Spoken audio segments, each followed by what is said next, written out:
welcome to Turning It Up, a mommy-daughter team that loves people, and we thrill in finding and sharing ideas, tips, tools for the everyday person to truly find themselves and live the extraordinary lives that we're meant to live.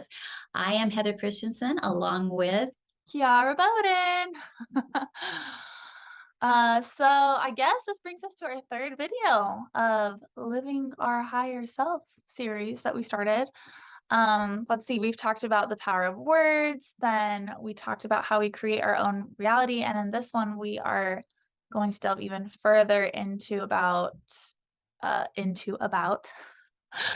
the difference between the conscious and subconscious mind and how they are both programmed.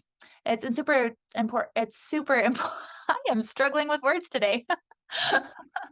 It's super important to talk about this topic before we talk about how to actually reprogram our minds to know exactly how to identify what the programming is in the first place. Wouldn't you say so? yes, definitely. We got to know about that subconscious and conscious because we just think we're one person. Well, we are one person, but there's a heart and a mind. We have split personalities here. Not what we're It's talking possible. about. It's possible, but that's not what we're talking about. I think we talked about it a little bit in our last video, I think, how the subconscious mind works versus the conscious mind. Um, but what's really interesting is, well, we mentioned that your subconscious part of your brain, so your brain is divided into two halves. Your subconscious brain is a well of information. There's so much information in there, and that is how your body is running right now. It does all of your things that you know how to do. It brushes your hair, it brushes your teeth. It's stuff that you just know how to do. It's how you talk. It's autopilot. Yeah, You yeah. think about it as an autopilot. A lot of people call it autopilot and versus the conscious mind, which is your actual pilot and stuff like that. But so when you're 0 to 7 years old, you really don't have a conscious mind. It's just your subconscious. And so everything that you take in from 0 to 7 is just cached into your brain. So you are a product of the environment that you were in from 0 to 7. I can't remember who said it, but they say, uh, show me a man from ages 0 to 7 and I'll show you a man or something like that because it's saying that everything that you learned is how you're going to be for the rest of your life. It's an interesting concept, I but think it's Dr. actual science. What? Dr. Bruce Lipton actually talks about it in his video that we're going to link below. Oh, does he talk about it? He's probably Mhm. quoting it from someone else though. I just can't remember who it is. But um yeah, so if you think about it, you probably don't have much memory from ages 0 to 7, but about what is it? Is it like 90% or 95% of an average person's day to day is run by your subconscious mind? 95%. Yeah. Yeah. So, Yeah. I mean, your subconscious is a big deal. But like I talked about in the last video, you also have your conscious mind, the pilot versus the autopilot, who is living your everyday life and taking in feelings and information. And when those feelings happen, it impresses on your subconscious mind, and your subconscious mind is what creates those feelings that you feel. Does that make sense? So the subconscious mind creates the feelings? No, but it creates them into a reality. So your conscious mind creates the feelings that is impressed onto the subconscious mind, and the subconscious mind has to express those feelings in some way. Okay, so it creates a reality out of the information that it received. Yes. And from what I understand, and we had talked about previously, is that when those feelings were powerful enough, then it would imprint onto the subconscious mind. But if the feelings weren't powerful enough, Yeah, yeah, yes, this is true. So part of the problem with that too is that you do need those powerful feelings to actually impress into your subconscious mind. And most of the powerful feelings that we feel are actually negative feelings. So most of the times you're just impressing negative feelings and ideas and stuff onto your subconscious mind, which is why it's so important to learn how you can not do that and counter those negative feelings with these positive, reinforced feelings of love, gratitude, because those are also really powerful feelings. And if we can learn how to trigger them when we need to, then we can avoid all of this negative information going into our subconscious. But a lot of times, the subconscious and conscious mind is also described as a child versus a master. Your subconscious mind being your child, which is not surprising because it was programmed from when you were 0 to 7, and then your conscious mind, which is the master who is living your everyday life. So, part of learning how to reprogram your subconscious and your conscious is learning how those two different minds talk to yourself. Wouldn't you say so? So, if the subconscious mind is a child, mom, what are childish behaviors that we do not want? Your Yeah. subconscious is So, probably giving you. yeah. And we want to clarify it's childish and not childlike because Yes. we like to be childlike. We like to play and blow bubbles and have fun. But Yeah. these are your terrible twos type of behavior. Well, I just think that when we are in a mode of panic, when we're in a mode of fear, when someone does something that all of a sudden sets us off, when we're angry, when we are jealous, those kinds of emotions are very good cues that we are in our child because we're fearful of what's going to happen or we feel shame. It's those negative emotions that we are feeling Yeah. that really make it known that we are in our child mind or our subconscious mind. Yeah, sometimes the way I can define them is if I am thinking about the present moment. Because if I'm not, I'm usually having a childish behavior. I'm scared of what's going to happen to my career, to my future. I don't know if what I did yesterday actually offended that person or not. It's always stressed about something else, not what you're doing. So And the future or the past, it's thinking about the future or the past and not necessarily being in the present. That's a really good way to determine whether you're in your conscious or subconscious mind. yeah, because if you're in your conscious mind, the only thing you can do is what you're doing at that moment. There's nothing else that you can control. And so you're focused on the task at hand. For me, it really helps rein me in when I'm worried about like a task I have to accomplish. And then I'm like, okay, I don't know why I'm worried about the end product when I'm right here and I know that I can do this to help complete that product or project, whatever it is. Well, and that's great because all of a sudden you're like, okay, so here my conscious is taking over and I am thinking about it. And then we allow our subconscious to do all of the things that we already know how to do. And then we know how to tweak it with our conscious mind. Kind Yeah, of an interesting thing, isn't it? it's very interesting. And it makes sound a little hokey pokey. But this is all science-based. It's all been proven. You look it up, you Google it, this is proven stuff, and it's not hokey pokey. I don't know No. where I came up with that word or that specific thing. Just Hokey pokey. it's not put your right on it. Okay. Yeah. So on the other side, you have the conscious, who is more like a master than a child. They are the ones who have faith and peace about what's happening. And what are some other emotions you feel when you're in your master, mom? Well, I think you're feeling love. You aren't worried. You aren't worried about the past. You aren't worried about the future. I think there's a lot of calmness.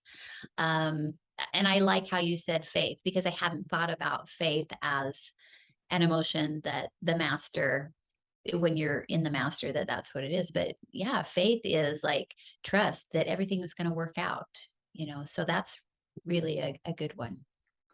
So, yeah, it's really important to learn how to control your thoughts so that you can be in your master as much as you want so that you can create the reality that you envision when you go to sleep at night or when you're in the shower thinking about all the hopes and dreams you have.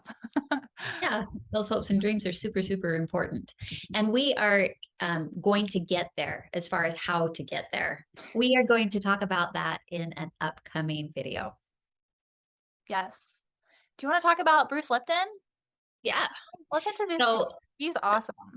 yeah. So he was actually a game changer for me in understanding what the conscious and subconscious was and understanding the heart mind connection or the body mind connection and how the body or the mind can actually provide an environment for the body. So he is a stem cell biologist who he wrote the book, The Biology of Belief. And at the beginning of his biography on his website, he is quoted as saying, "The moment you change your perception is the moment you change the chemistry of your body." Wow. Yeah, let's say that again. The Yeah. moment, the moment you change your perception is the moment you change the chemistry of your body. So And I, you're saying that you can change the chemistry of your body with your thoughts? yeah, yeah, that's what he's saying. And this is So, coming from a scientist. yeah. It still just blows my mind every day that this is like science-based stuff Yeah, that is well backed up that we do not learn in like school. really, I know. Well, his research was so cutting edge and off of the path that he was kind of shunned from the community. I believe the medical community. He was like, he was out there, and they were like, no, no, no, But you know, now it's coming to light. A lot of people are realizing that the stuff he said has a lot of validity. it does. So another, some more about him is during his research at Stanford School of Medicine, he discovered that the environment of a cell controlled the behavior and physiology of the cell. So we already talked about that, but that was exactly his research. So the the environment is what turns the cell on and off versus genetics. Genetics in the traditional medical field, genetics is what turns the cell on and off, is what gives people disease.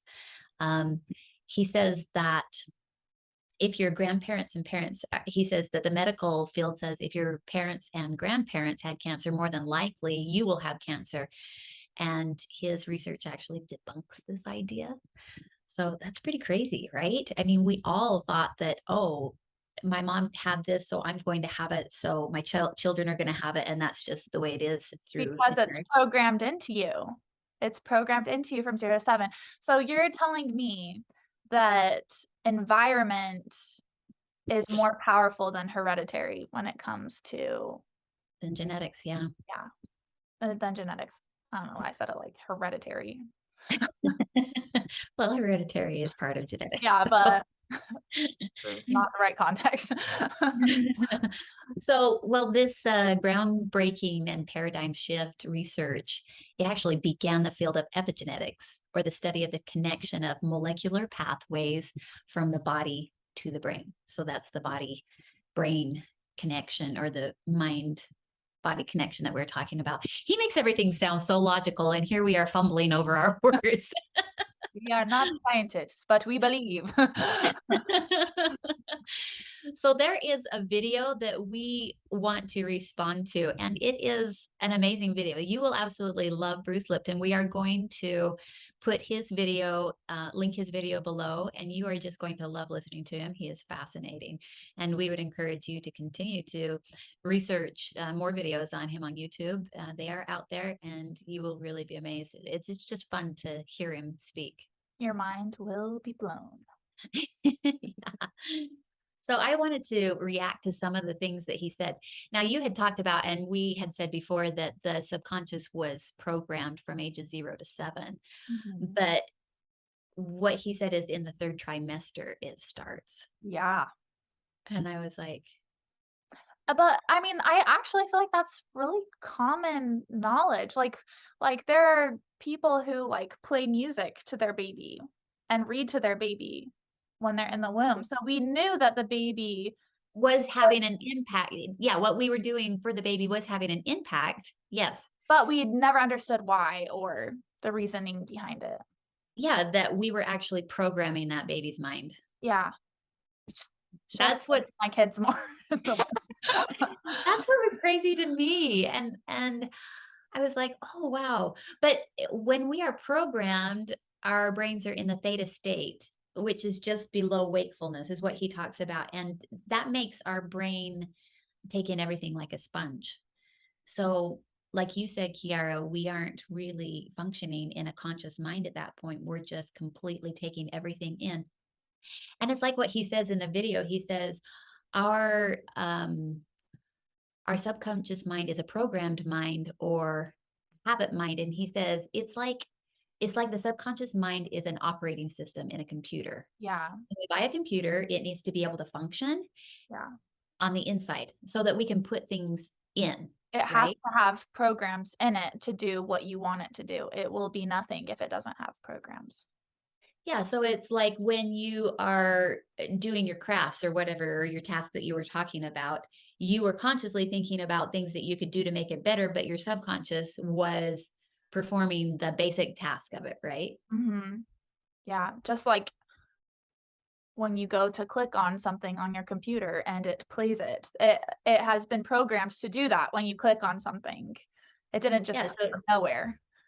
it's like on your computer you have the word what's it called? Microsoft Suite, and you have Excel, Word, all of those programs on there that you can put information into and it knows what to do on certain commands that you give it.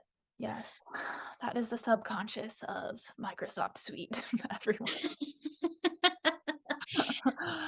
He also talks about how our dreams and things we want to achieve are from, you had talked about this before, are from the conscious or creative mind, and that the self sabotaging is the subconscious program that prevents us from accomplishing those dreams. Your childish mind. Yeah, because Fear. I mean, we are working so very hard to accomplish those dreams, and something is preventing us from doing it. And it's usually those programming self sabotaging behaviors. Yep. He also talks about ways to reprogram. And those, there are two of them that we actually work with and we think are important. And one is hypnosis, and the other is repetition. So, hypnosis, there are some YouTube videos out there that are pretty darn good for hypnosis, sleep hypnosis. You know, I saw some weight loss videos out there that were, So, yeah, like, you hypnotize yourself with the videos? self hypnosis. That's what it is. It's basically just playing it as you were going to sleep, That's when your and it brain waves works. are at the right level. Well, we'll talk more about brainwaves next time too. Yeah, yeah. So I think that we ought to repeat one more time why it's so important, because we had talked about the mind being in the present and the subconscious mind being in the past or the future. But honestly, when we say our conscious, we're actually talking our heart. Is that okay to say, Kiara? Don't you think? Yeah, I mean, that is what it is. It's just hard for people to make that connection sometimes. They view the heart as just an organ that pumps blood, but it has been proven that the heart is even more powerful than the mind. It actually has a brain system on its own. Yeah. And the heart communicates so much more powerfully to the mind than the mind does to the heart. So, and in your research, when you were talking about how our feelings, it has to be a powerful feeling in order for it to imprint upon Yeah, the your heart subconscious. has to be involved with the process of getting stuff to your subconscious mind. It can't do it without the heart. Yeah, it's kind of complicated, but it's so incredibly cool when you start thinking about it and the ways to do it. So I think that that is enough for this week. You guys, Sure, let's just write a whole book right now. you guys take some time and watch the video that we have linked below of Dr. Bruce Lipton. And we would like to challenge you guys to pay attention to your thoughts and words and see if you can identify when it's your subconscious working, when it's your conscious working for your child or your master or the higher self, or Autopilot, pilot. all of those all of those terms that are the same. And we would love to hear your experiences. So comment on this. Also, do a search on some fun sleep hypnosis videos, YouTube videos, or other things. There are lots of things on the internet that you can find, and we would like to hear your experiences for that too. Next time, we can go a little bit more into hypnosis and repetition, which is what we use to help um, reprogram our brain. And we can also talk about the mind heart connection because that's obviously really important. So, uh, In the process of repetition, yes, you, it's seriously like we important. talked about, you need to have those strong feelings from your heart in order for anything to go into the subconscious brain. So yeah, if you liked the video, give a subscribe, like, whatever. Thanks for watching.